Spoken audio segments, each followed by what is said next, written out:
Amid row with Trump, a look at the history of prestigious Harvard University. The row between U.S. President Donald Trump and Harvard University has brought attention to the historical significance of the Ivy League institution, its contribution towards American education and the political challenges it has faced over centuries. The Harvard University has been in Trump's hair since January, when he took office, over issues related to academic freedom, campus protests, federal oversight and immigration. The recent order, which was revoked by a federal judge, to bar the Harvard University from enrolling international students, has been the latest aggressive stance against the institution by the Trump administration. Foreign students constitute more than a quarter of the university's strength for the past 3 years. Let us look at the history of the university, which is often described as older than the United States. When was Harvard founded? The university was established in 1636, and was founded by the Massachusetts Bay Colony.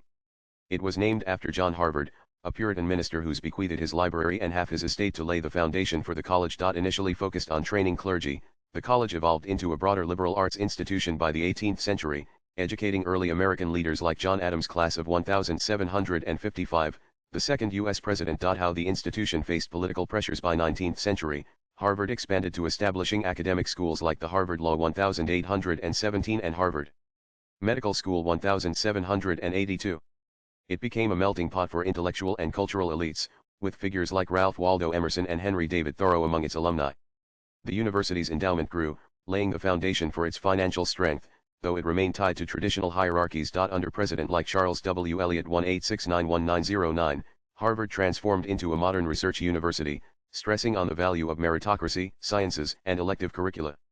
It navigated tensions during national crises, such as World War II, when federal partnerships for research funding began, a practice now central to the Trump dispute. The 20th century also saw Harvard's global influence grow, with alumni including 8 U.S. presidents: John Adams, John Quincy Adams, Theodore Roosevelt, Franklin D. Roosevelt, John F. Kennedy, George W. Bush, Barack Obama, and Rutherford B. Hayes. Post-World War II, the institution faced federal pressure to comply with civil rights and gender equity mandates in the 1970s, agreeing to race and gender targets and oversight, as noted in a 2025 post by Harvard Rip Club. It provided financial aid, launched initiatives like the Radcliffe Institute under President Drew Faust 2007-2018, and co-founded edX with MIT for online learning.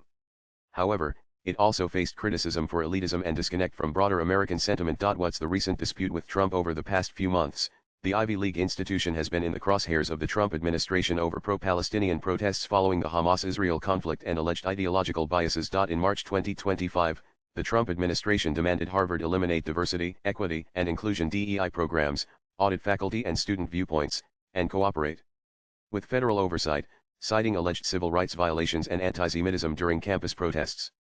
When Harvard did not comply, the administration froze $2.3 billion in federal funding, mostly research grants, and later cut an additional $450 million. On May 22, the Department of Homeland Security revoked Harvard's ability to enroll international students via the Student and Exchange Visitor Program (SEVP), affecting 6,800 international students, 27 of its student body.